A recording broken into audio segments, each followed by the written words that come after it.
hand over to our chair for this evening. Jonathan Beebee is the RCN's professional lead for learning disability nursing. So over to you, Jonathan. Thank you, Francis. Hi, everyone. Welcome to this evening's event from the Nursing in a Pandemic series.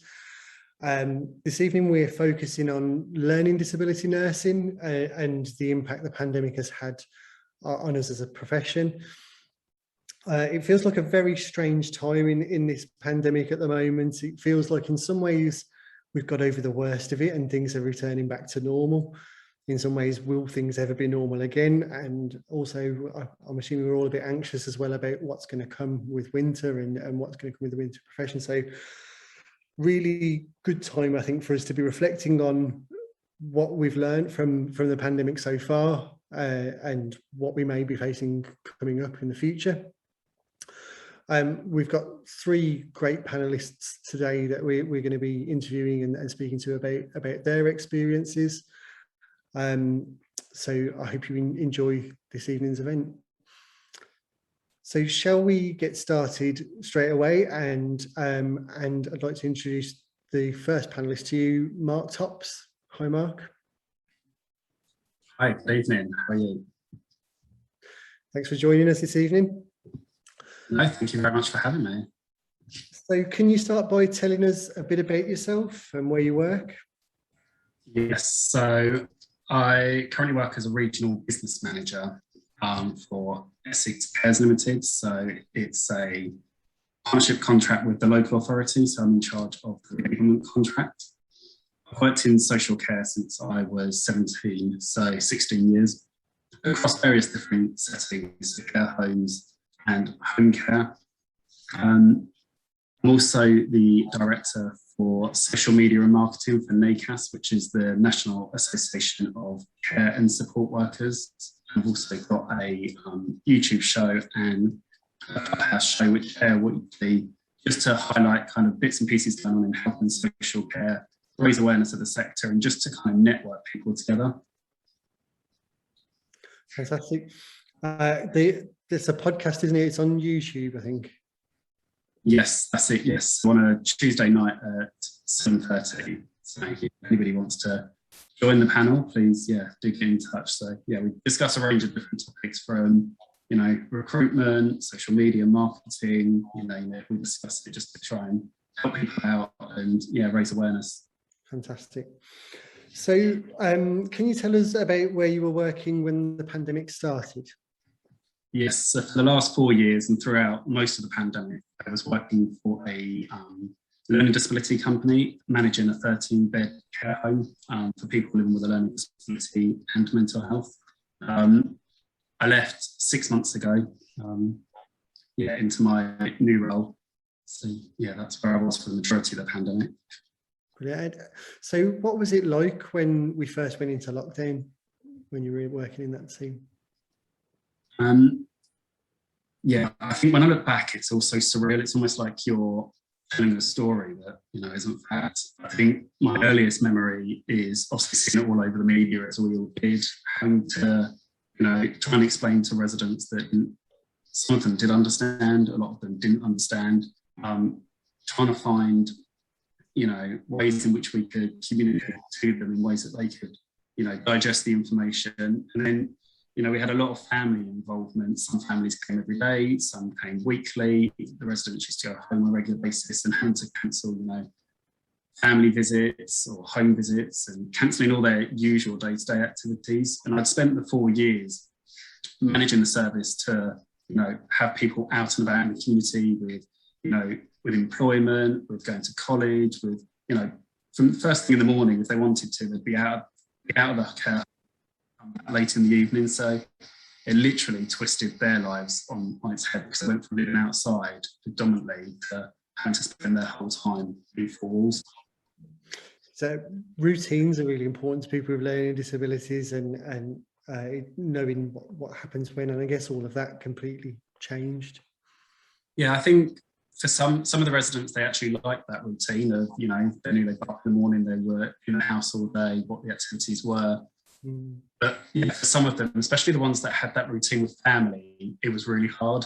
It was, trying to explain to them why they couldn't go home, why their parents or their family couldn't come into the care home. And I think it was, and even still now, it's, you know, like definitely back then wasn't at the end of the tunnel. So you couldn't give them a time frame saying, oh, it's going to be a week or it's going to be a month, or, you know, you kind of almost felt like you were just leading them along the whole time saying, hopefully it'll be soon, hopefully it'll be soon. A lot of them didn't understand how to use technology, and as much as we were trying to support them with that, just, you know, we had people living with a learning disability and dementia, so, you know, the use of tablets and, you know, video devices, you know, they just couldn't grasp that and understand that. And in some situations actually made it worse, and we saw an increase of kind of the anxiety that actually could see their loved one behind a screen, but couldn't actually touch them and hug them and have that close contact that they actually really like. Yeah, that personal contact's really important, isn't it? Yeah. I remember as well from my perspective that it felt like the guidance was coming out at a rate of knots, and things were changing all the time. Was that your experience too? Yeah, so the guidance was usually on a Friday evening about 9 o'clock at night. It changed sometimes daily, sometimes weekly. It was never fit for purpose. It was always geared towards elderly care services. And I used to push back and say, look, we need something that, you know, is for people with learning disabilities, they need to be included in the guidance. But it never seemed to come. And it was trying to juggle managing a staff team that had their own anxieties, juggling supporting people in the care home, the families and the stakeholders, but also then trying to decipher the guidance and put that into policies and procedures. So then we were covered from a regulation point of view. And then I think on top of that, you know, in the early days, there was no PPE.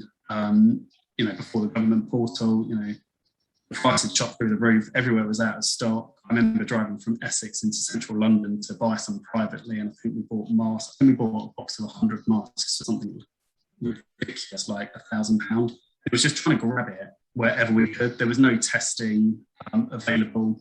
When the government did later on, you know, announce testing for care homes, but again, people with a learning disability and learning disability services weren't included in that. So I remember, you know, there was a point when we were supporting people, we had no PPE, we had limited PPE, we obviously had gloves and aprons and things that we'd always use, but not, you know, the masks and, you know, visors and things that came with the pandemic. And yeah, not knowing whether or not people were actually positive or whether they just had a cough or a cold. And yeah, I think the anxiety amongst the staff team, yeah, was incredibly high, and trying to manage that alongside everything else was, yeah, definitely a challenge. So you've already talked about a lot of the key challenges people with learning disability face. Was there any other challenges you think that were really difficult for people at the time? I think some of the main ones were definitely them having a life within the community, having community presence, people within the area knowing who they were, going to college, going to their jobs, to then suddenly being inside and having to do mundane, you know, like arts and crafts and bingo and all those kind of things that you see in elderly care homes that actually in a learning disability service they don't do. Yeah. Obviously across, you know, the 18 months, you know, there's only so much, you know, of those things that you can do before people lose interest and they don't want to do it anymore, and trying to think of new ideas. And you know, I think alongside that, it was trying to decipher the information and put it into easy read information or explain it to people, you know, so that they could understand. I think, you know, when we then got masks and bits and pieces, it was then that anxiety while some staff wearing masks. We did have an outbreak within the care home, and again, it was then when we were full, you know, wearing full PPE. You know, while all of a sudden the staff gone from wearing their own clothes to wearing goggles, masks, visors, you know. And for a lot of the residents, it was a scary experience. You know, we had to keep them in their own rooms for, you know, for their own well-being and safety. But, you know, we know that people with a learning disability love being around people for the majority part. And, you know, trying to explain to them actually it's safer for you in your room, but actually they were so used to being out and about, they didn't have tons of stuff to do in their room. So, and then obviously juggling that with the fact that they couldn't see their family, they couldn't see their friends, and trying to, you know, I think just settle it as much as you could whilst, you know, bordering on not lying to them and being honest about actually what's happening out there. Did anyone in your home have to isolate at the time? In my care home, yes, we had the outbreak. From memory, we had, I think it was 4 residents tested positive. We had 8 staff that were off. And then the ones that had more capacity were then concerned about their fellow residents, they were concerned about their staff. And it was then trying to reassure them that actually, because obviously some of them watched the news and listened to the radio, so you always heard the worst case scenarios of what was happening in the death toll and bits and pieces, and trying to reassure them that actually you are positive, but it is, unlikely that you're going to die, you've got a cough, but at the moment you're okay, we're doing your stats, and just trying to reassure them, which was incredibly hard when then they would turn on the TV and see the death count being announced. Yeah, definitely. And what was it like for the team working in the care home? I think for the team, it was incredibly hard. I think for me personally, my wife was high risk. I ended up moving out of my family home and leaving my wife and children for a year. So it gave me time to focus on the staff team, to focus on the residents. But I think, it was all something so new. It was saying to staff, you're going to have to wear a mask the whole time. They are uncomfortable, you do get hot, and trying to deal with those anxieties, especially when you've got a team of predominantly younger females that, makeup and how they look is very important to them. And actually, the makeup was rubbing off every time they were changing their masks and bits and pieces. And I know in hindsight that sounds, silly, but actually at the time with all the other, anxieties going on, and I think there was always that worry that we didn't have regular testing. So actually what would happen if somebody did test positive and you went home, you give it to your family? And again, back then it was that fear of the unknown. Nobody knew what would happen. A lot of people that I was managing had children. And again, it was that worry that you would take it home and give it to your children. And vice versa, it was also, they were worried that they would bring it into the care home and give it to the people that we were supporting. And again, with that testing, it was a big anxiety. And then obviously, in the early days, we had people that might not necessarily wear the masks properly, or it would slip down over their nose. And then the little things just blew up into the really big things. So then it was the conflict, about putting up your masks and making sure people were wearing them up, and then dealing with, on the whole, the staff team pulled together brilliantly, and I couldn't fault them. But I think the most minor things that normally day to day before the pandemic you wouldn't have worried about, or even been a second thought, just became the biggest thing. Yeah. It seems like an age ago now, but remembering clapping for carers and people standing on their doorsteps to clap in appreciation for the work that workers were doing in health and social care settings. Do you think your team felt like they were being valued by the public more as a result? I do and I don't. I think when Clap for Carers was happening, we still didn't have access to regular PPE from the government. I think there was obviously, for our care home and within our local authority, a lot of the PPE was being taken from care homes, being given to the NHS. So I think there was a lot of kind of us and them feeling. We also had a lot of pressure if people were unwell to keep them at home as opposed to going to the doctors and bits and pieces and the normal routes and channels that we would have followed. I think some of our staff loved the Clap for Carers. I think they embraced it. I think for the other half, though, it was just something that had become a big publicity stunt and something that people would then just put on their social media to say that they'd done it for likes. And again, something trivial like that would then escalate into something big and a debate with staff. And really, beforehand, if people were on their social media, you wouldn't have thought about it. Yeah, definitely. You personally did a lot to raise the needs of people with learning disabilities in social care during the time the pandemic broke out. Can you share with us some of the things that you did during the time? Yeah, so I think my earliest memory was around we campaigned and things for PPE. We got obviously on the government portal. The biggest thing was around the learning disability vaccines. They weren't prioritised in the original rollout. And I think the government guidance the whole way through had been geared to elderly. It was just another kind of kick in the teeth that actually they were all going to get prioritised. But actually, if you had a learning disability or you worked in a learning disability service, you weren't going to be prioritised. And I used to look at my residents and I used to think, some of them are over 65, they've got learning disabilities, they've also got dementia, and actually they could very easily be living in an elderly care home and they actually would be prioritised at this point. I remember I had done some campaigning before with change.org and I thought, I'm going to go on there, I'm going to, start a campaign. And by the end of it, we had over 56,000 signatures. It led to me kind of going on BBC News, Channel 4 News, dispatches, basically anybody that would listen to me trying to, say the government need to prioritise the JCVI, need to prioritise people with, you know, a learning disability. Me ended up picking it up, rolling alongside it with me, led me to, you know, have discussions with Department of Health and Social Care, with government, and yeah, it was a great success in the end because obviously people with a learning disability were prioritised. It's great to see that, you know, for the booster rollout, they're prioritised still. At one point they weren't, and I was thinking, oh God, we're going to have to go back down this whole route again of campaigning, but you know, so I was pleased that they are. And I was saying to people, it's not, you know, I'm not saying everybody with a learning disability has to be vaccinated. It's the choice, like everybody should have a choice if they want the vaccine or not. Just because they've got a learning disability, shouldn't take that right away when you and I can. And the same with the testing, we had to campaign around the whole testing for people with a learning disability.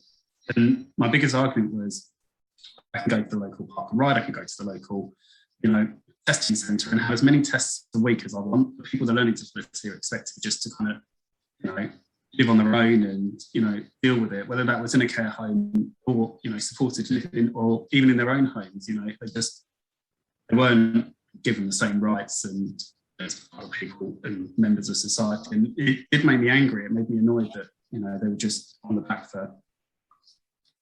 Yeah, and amazing. You've been an amazing ambassador for the cause, and it's led to you receiving some awards for it. So I'm terrible at talking about myself. Yeah, I've won quite a few awards off the back of it.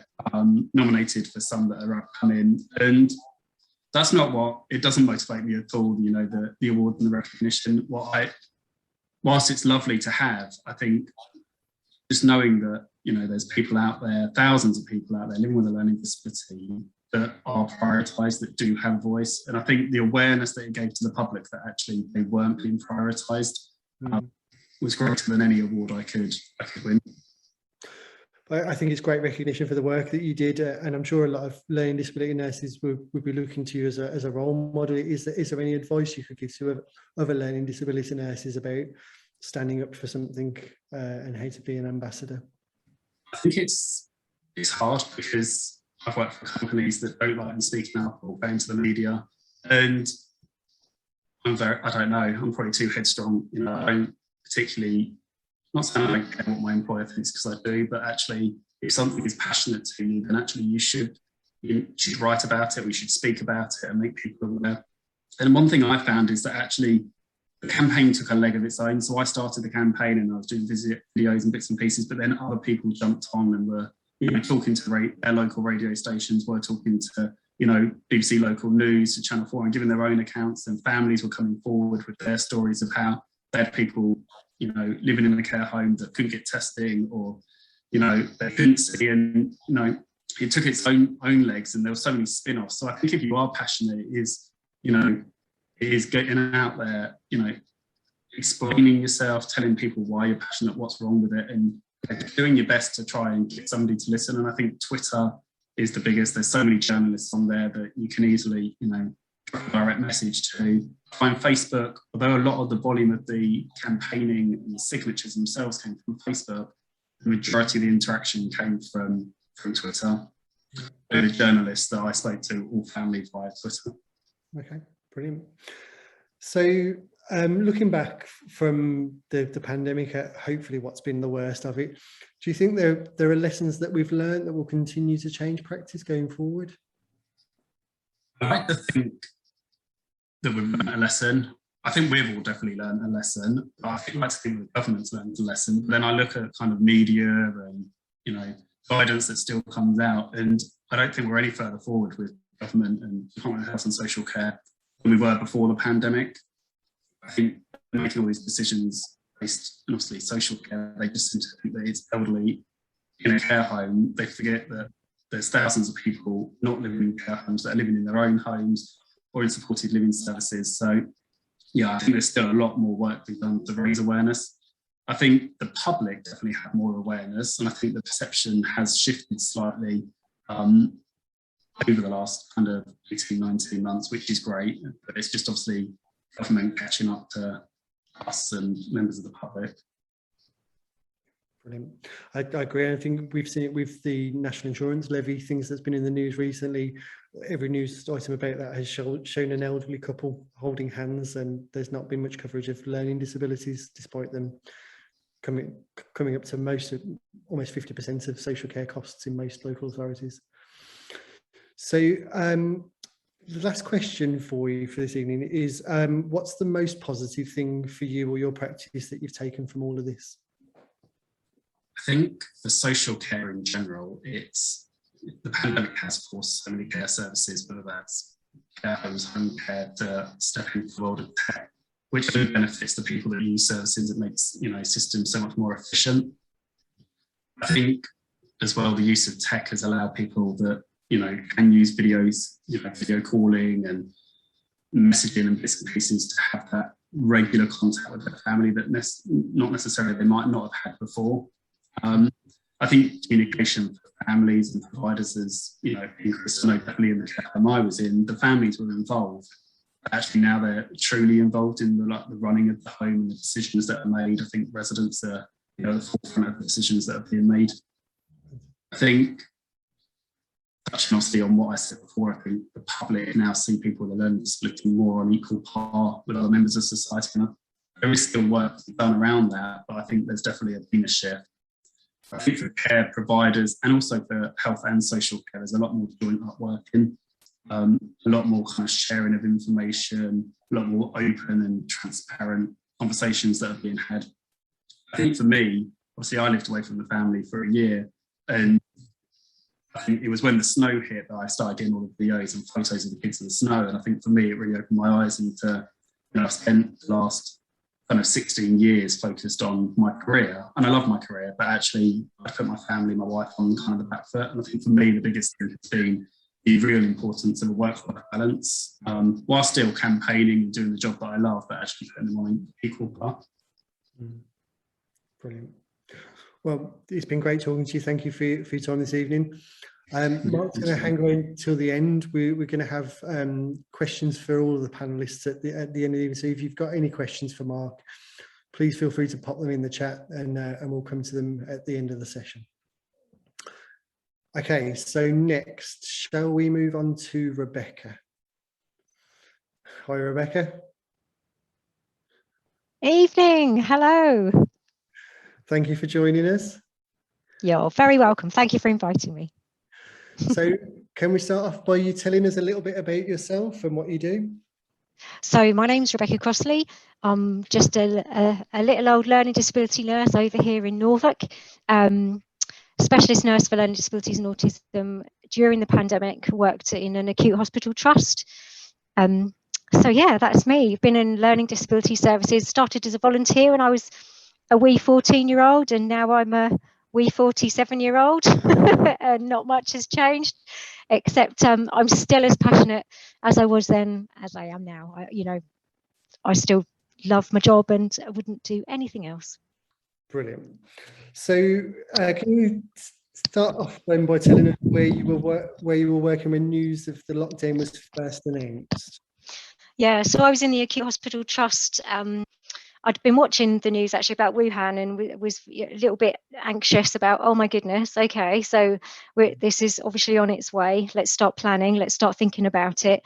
Waiting for things to come in, guidance and what's going on. We can see it's coming. We know how other acute trusts are working across the world. So I started planning, really, speaking to the community learning disability teams, getting priority lists of people that were high risk of COVID. So yeah, I was in the acute hospital trust when everything sort of blew up, shall we say. What was it like for the team when all the news was breaking? It was terrifying because we knew, people with learning disabilities entering an acute trust, very strange place. Everybody's in uniforms, not normally with masks. Now everybody's still going to be in uniforms, even the people that they normally see out of uniform, like me, for example.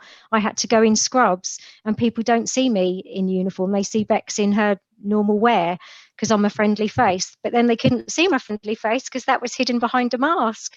So it was terrifying, thinking, we're going to have people coming into A&E with their normal acute needs. So, you know, epilepsy doesn't stop during a pandemic, broken bones don't stop during a pandemic, people still have gastro problems during a pandemic, they still need their blood levels checked during a pandemic. So I'm thinking, okay, right, how are we going to make this work during the pandemic? And the team at the hospital were amazing.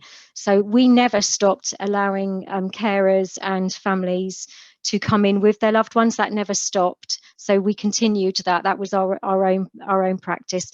So yeah, that was really important, really, that people can things still continued. So we had various people with COVID coming through the trust, and family carers would stay with them. So in one instance, we had somebody who required 2 support workers with them all the time, and they stayed with that person 24 hours a day until they were well enough to go home.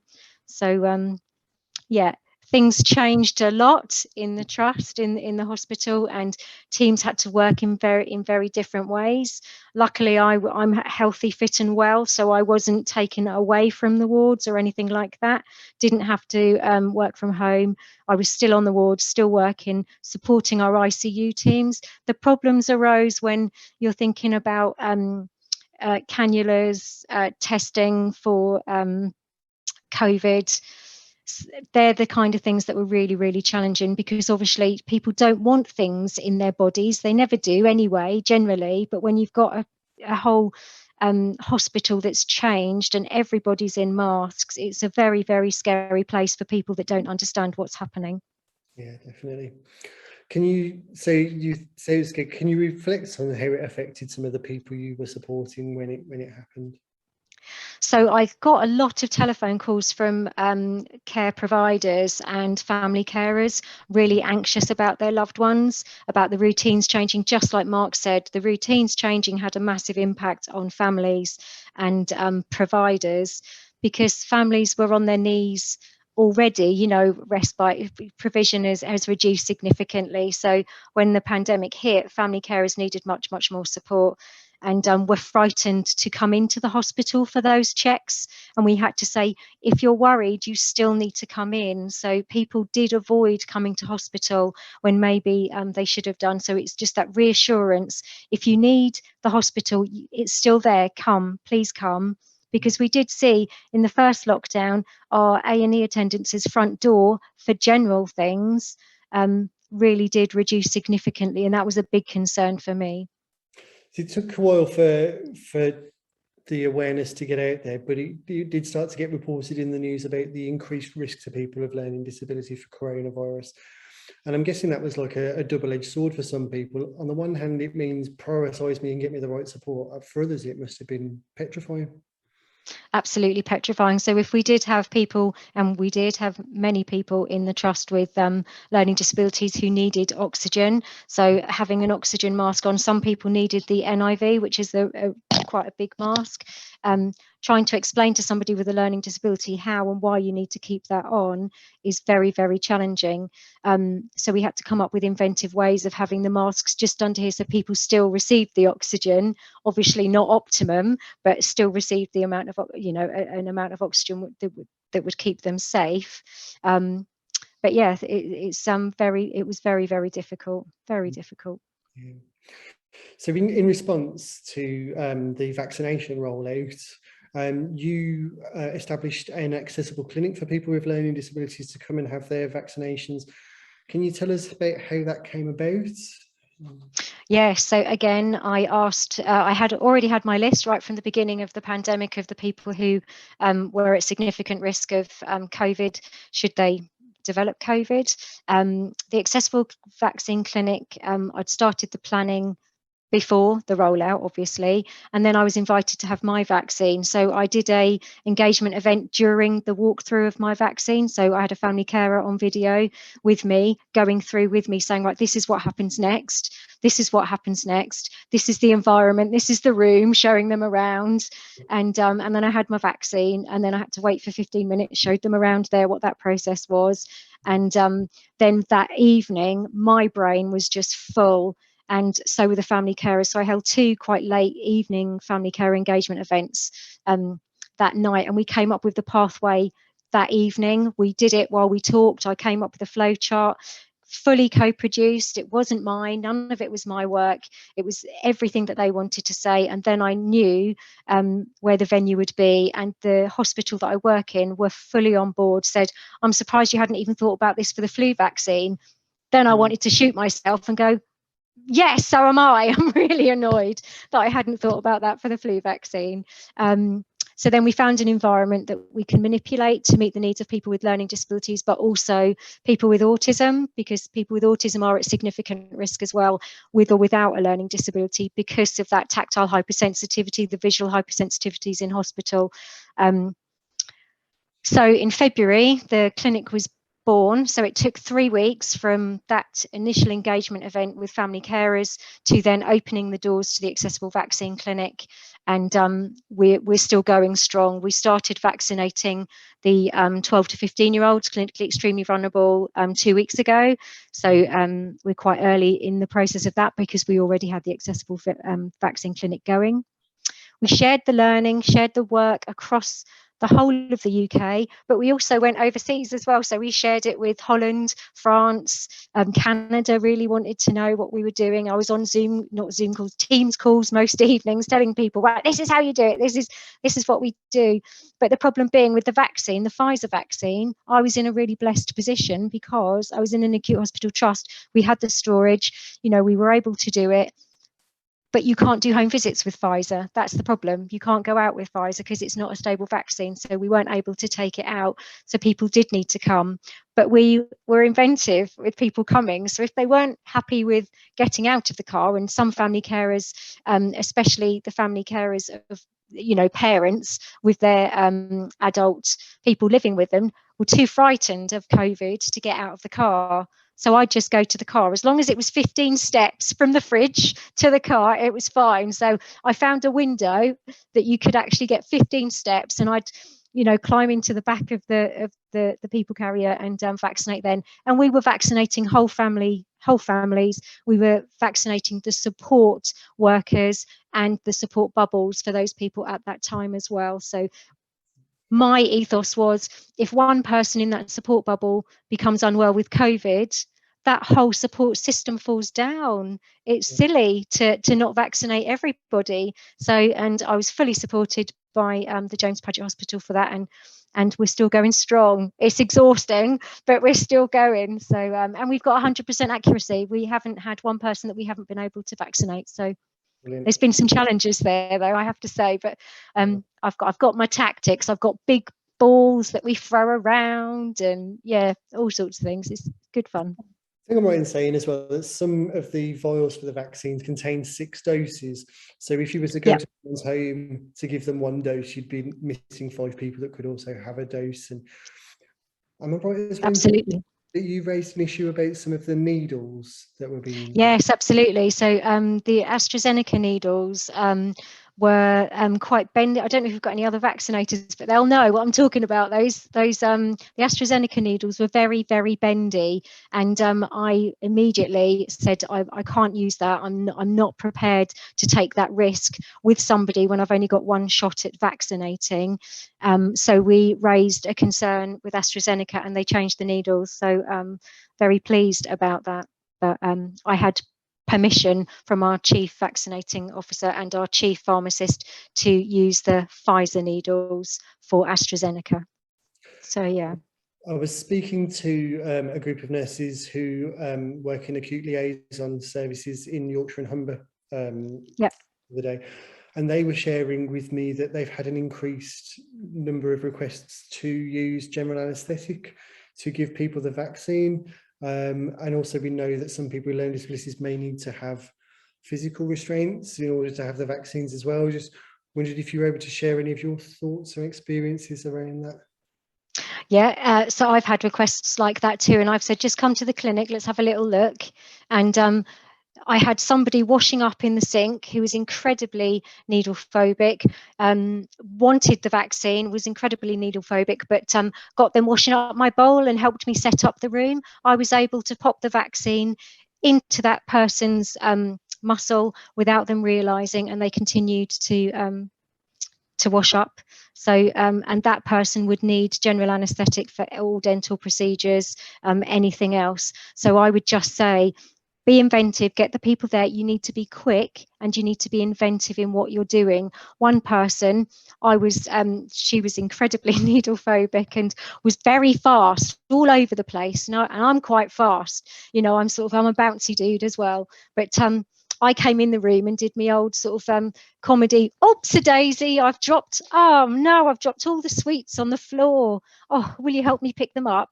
Okay, brilliant. And then was able to pop the vaccine in the thigh, because it's not just the arm. You don't have to go in the arm. On one occasion, I was approved to go in the upper outer quadrant as long as it's in a muscle, but that was only one. So it's ideally in the arms or the thighs. So you just have to be inventive. And the vaccine itself is so quick. It's such a small dose. You can be in and out very, very quickly. So general anaesthetic. We have had people who have come in for procedures and we vaccinated while they're having their procedure. That just happened to be the right thing at the right time. So yeah, if somebody hasn't had a vaccine and they're coming in for a procedure, then definitely speak to your liaison nurses and get them vaccinated while they're there. But I would say be inventive, just get them there. Yeah. You can do it. So it's like a real good combination between getting the environment right for people when they come in, and then having that creativity in your approach can really help reduce. Absolutely. Yeah, and for people who lack capacity as well, because I know there'll be some people out there thinking, oh, what about the capacity? What about consent? So if people did not have the capacity to consent to the vaccine, I had a prescriber with me, and we would go through whether it was in the person's best interest to have the vaccine or not. So you can't, so most people can be done on a PGD, a patient group directive, but if the person lacks capacity, it has to be on a patient specific directive and individually prescribed. So that's how I overcame the mental capacity and best interest decision making. Fantastic. And it sounds like you've demonstrated that making these reasonable adjustments and making things accessible for people with disabilities can make a really big difference. Do you think there are any implications from the work you've done in modelling how practice can work in other areas beyond coronavirus? Definitely, all vaccines. All vaccines there should be an accessible vaccine clinic in every part of the whole country, basically. It's just the environment. You need to find the right environment. There's not a huge amount of people that need the accessible vaccine clinic. I've vaccinated 700 adults with learning disabilities and complex challenging behaviours. And I think to date we've done, I think it's about 100 children and young people with complex needs as well. So we're not talking masses and masses of the population here. It's a small number. Some people with support will be able to access the your generic clinics, but I did receive referrals from Max vaccine sites, GPs, other parts of the country. I received a referral from London, somebody in London saying, there's no accessible vaccine clinic, can we come to you? And I said, well, if you're happy to travel, of course you can. Absolutely, it's a lovely part of the world. But yeah. I wonder if they'd seen what you'd done, if they'd have thought, well, we could do this too.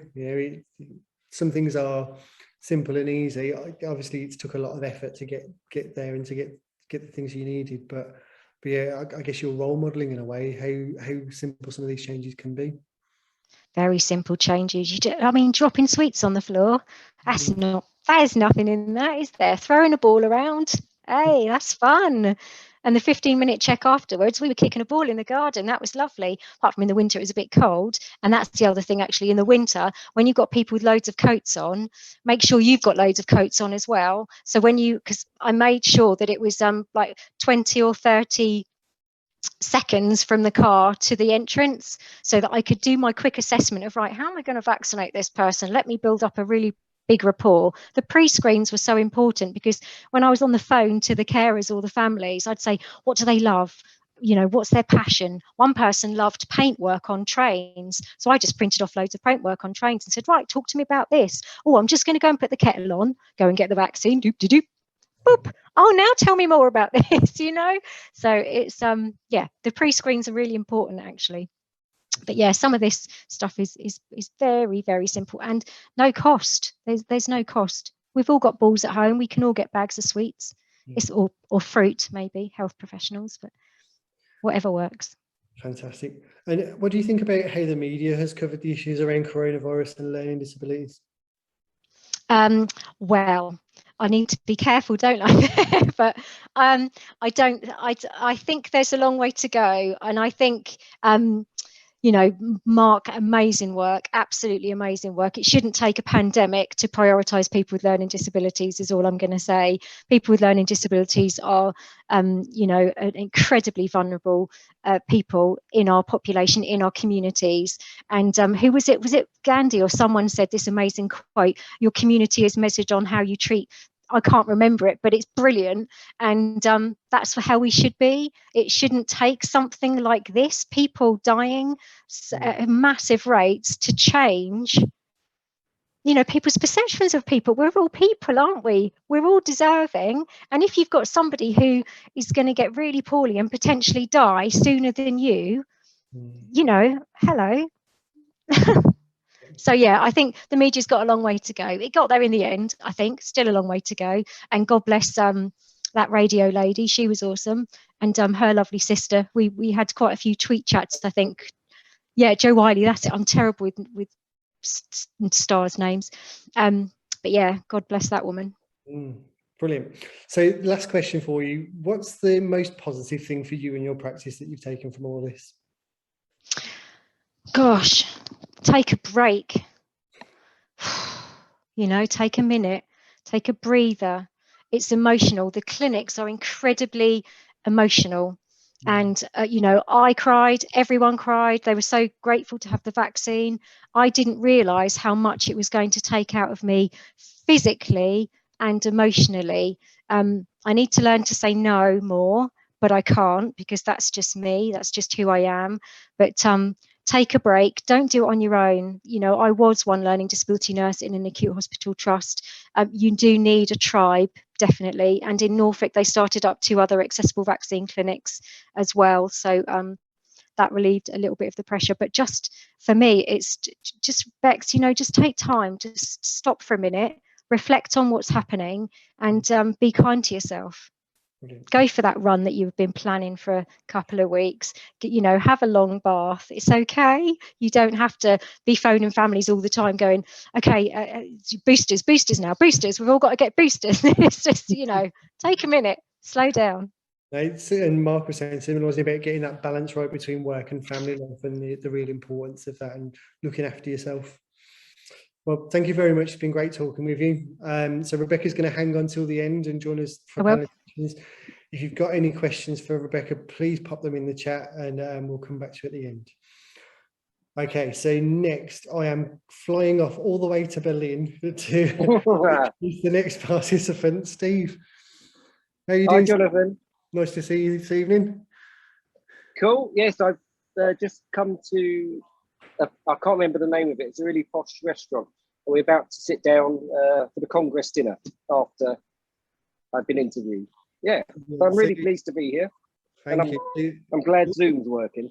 Yes, you're presenting a conference in Berlin at the moment, and you're joining us all the way from there. So really appreciate your commitment. Thank you for joining.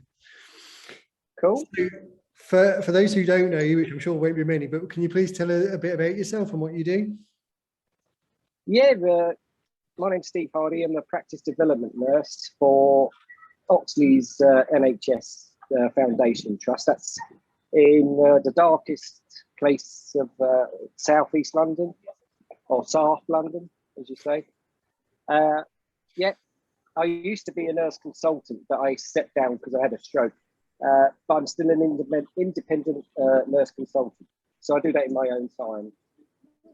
Yeah, and I work closely with Peter Cronin, who helped me write the book. Yeah, I don't know, I've always been a fighter for the advocacy of people with learning disabilities. I sometimes do it inappropriately, but my heart is always in there, so yeah. Absolutely. Cool. So looking back on when the news broke about the pandemic and the lockdowns, what are your reflections on that time? Well, I was really, really worried, and it's new for everybody. We didn't know what was going to happen.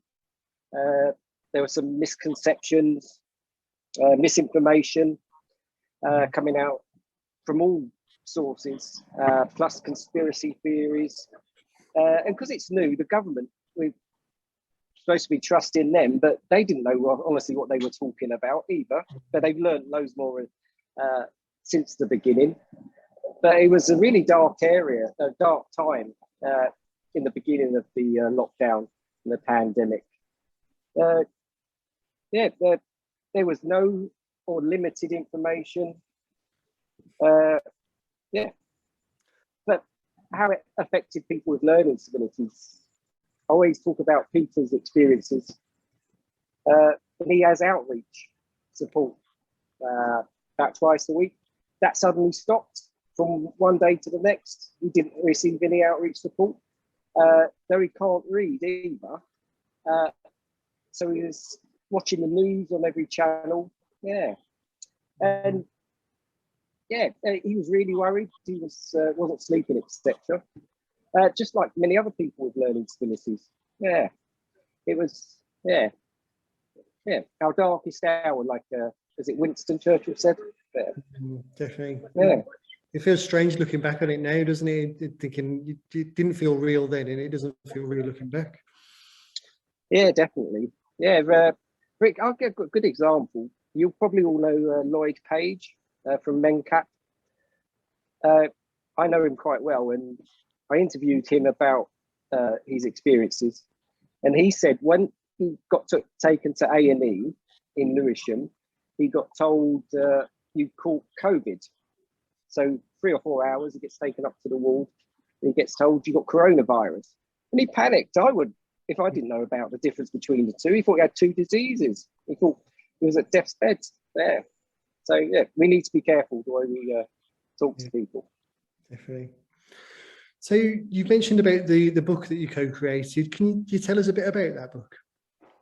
Yeah, well, I've kept in contact with Peter. I've known him for about 22 years.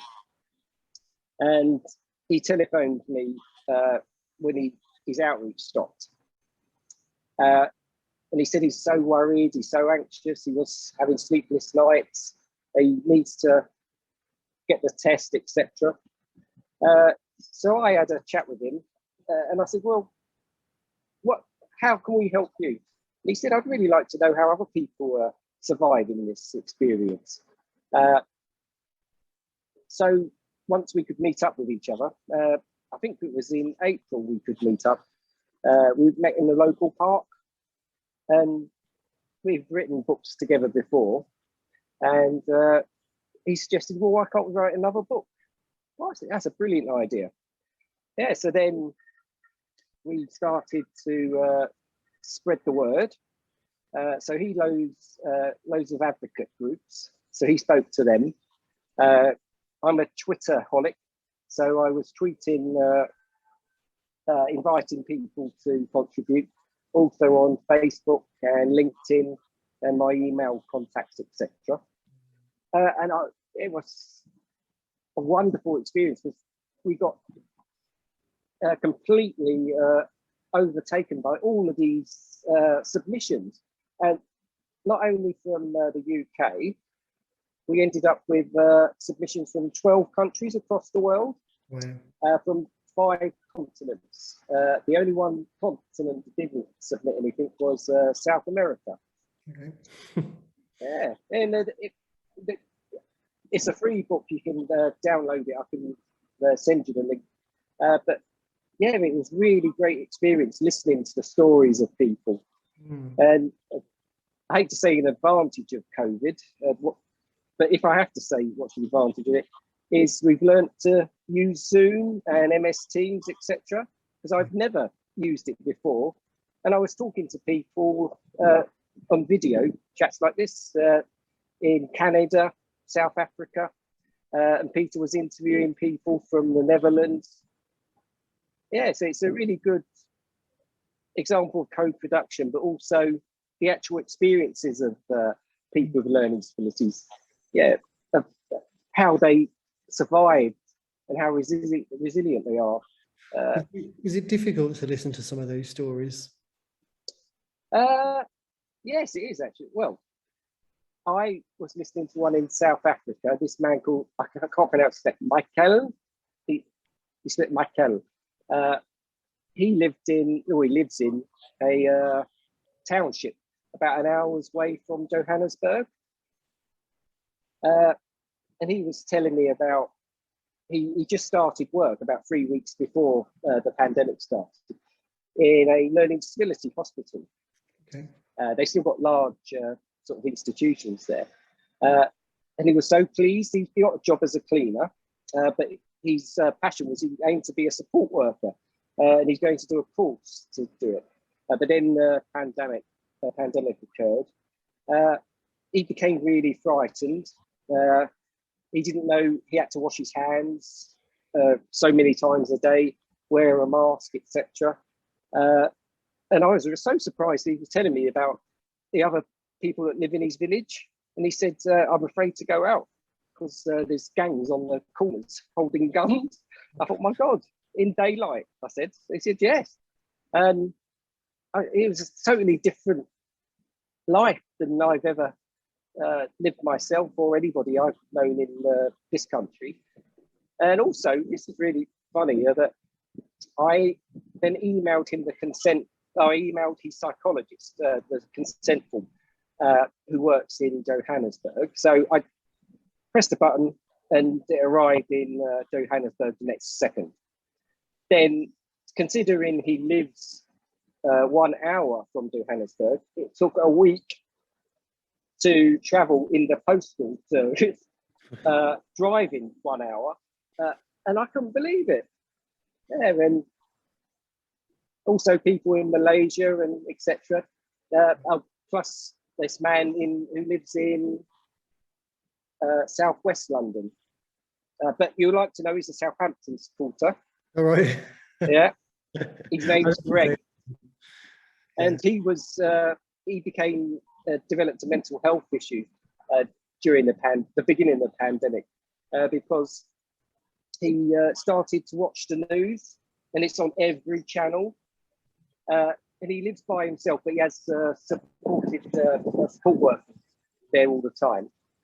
And he told me he was watching the Sky News, BBC News, CNN, ITV, etc. So the support worker said, "Can I refer you to the mental health team?" And he said yes. And they did some really positive stuff with him. They were talking about, well, just limit how much you watch the news. So half an hour a day and one channel. Yeah. Think about the positive things you've got to look forward to once this pandemic's over, because it is going to be over one day. And he was listening to them, and it made a real difference to him. Brilliant. But it was really sad to hear his story from the beginning. He gave his consent for us to write this and talk about it. He actually threatened suicide, but luckily, thank God, he didn't go through with it. But yeah, nothing for him. Brilliant. So what do you think have been the key issues that people with learning disabilities have faced through all of this? Well, first of all, information, the lack of information. Because basically, COVID was new to everybody. So there wasn't enough information to start producing. We couldn't produce any easy read versions of any existing information because there was no existing information. Plus, I was interviewing this lady from Clapham, South London, and I can't remember the exact term she used, but I'd actually would vote her for Prime Minister because she said, you can't believe there's one rule to rule everything. And I said, what do you mean? She said, well, everybody thinks easy read information will help everybody. She says, I can't read. So how am I supposed to know about this? And also Peter reminded me he can't read. So she said she was making her own YouTube, very short clips about how to deal with COVID and with the lockdown and what the government plans were, etc. Yeah. Also, for example, people with who live independently or did live with outreach this suddenly stopped. Yeah, and often they didn't have any telephone conversations, but luckily the advocacy groups, they stepped in, and obviously the community learning disability nurses were really helpful. There were no representation on a media platform to speak about the experiences of people with learning disabilities. Eventually it started to change about 6 months in, and thankfully Mark Tops, he really helped the situation. Yeah, and also even people in supported living or residential care, there was, you know, and if they don't understand why I can't see my friends and family, and had to go about a year or even a bit longer without seeing their friends or family, and if they can't sit in front of a computer, yeah, it's really hard to explain. Yeah. I know, Steve, as well, that you're quite iconic in the learning disability nursing community. You give a lot of support to learning disability nurses and to student learning disability nurses. What do you think have been some of the key challenges that nurses and student nurses have faced during this time? Well, being in front of the pandemic, helping people, being a representative for people with learning disabilities, making sure their health needs were met. So, for example, they can't go and see the GPs, and if they can't have a telephone conversation or they can't have a Zoom meeting, the nurses had to step in. And they couldn't actually go into their house, but they could meet with them out of their front door, etc. So they're taking the blood pressure and stuff like that. So really being the key to the health needs of people with learning disabilities, and representing them, speaking up for them for social services to get the extra support. Yeah,